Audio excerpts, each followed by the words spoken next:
விளாத்திக்குளம் அருகே ஊருக்குள் வெள்ள நீர் புகுந்ததில் மக்கள் கடும் சிரமத்திற்கு ஆளாக இருக்கிறார்கள். விவரங்களை செய்தியாளர் சரவணகுமார் வழங்கிட கேட்கலாம். சரவணகுமார், அங்கே மீட்பு பணிகள் எந்த அளவில் நடைபெற்று வருகிறது? தற்போதைய விவரங்கள்.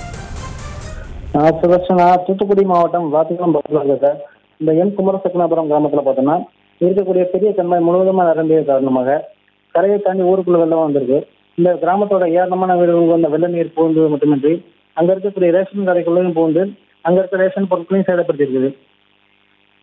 அது மட்டும் இல்லாமல் தற்போது இந்த கிராமத்தை முழுமையாக வெள்ள நீர் சூழ்நிலை தனி தேவைப்படவே இந்த கிராமத்தை தற்போது தாக்கிவிட்டு வருகிறது. இதனை அடுத்து மழை வெள்ளம் பாதிக்கப்பட்ட பகுதிகளுக்கு தற்போது விளாத்திக்குளம் வட்டார வளர்ச்சி அலுவலரும் விளாத்திக்குளம் யூனியன் சேர்மன் முனிசிபி ராமச்சந்திரனும் பாதிக்கப்பட்ட அங்க பகுதிகளுக்கு சென்று அந்த மக்களை மீட்டு சமுதாய நலக்கூடத்தில் பாதுகாப்பாக தங்க வைத்து அவர்களுக்கு தேவையான அத்தியாவசிய பொருட்களாக பாய், தலையானை மற்றும் உணவு ஏற்பாடு செய்து நிவாரணப் பணிகளை துரிதமாக மேற்கொண்டு வராங்க.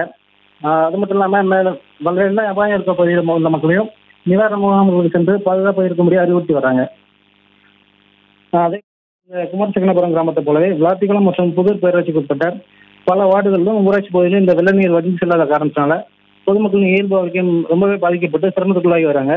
அதனால இது அனைத்து பகுதிகளுக்கும் அத்தியாவசிய பொருட்கள் கிடைப்பது இந்த அரசு அலுவலர்கள் உறுதி செய்ய வேண்டும் என்பதை ஒரு முக்கியமான ஒரு பொருளாக பார்க்கப்படுது. செய்திகளை உடனுக்குடனும் துல்லியமாகவும் தெரிந்து கொள்ள சப்ஸ்கிரைப் பண்ணுங்க.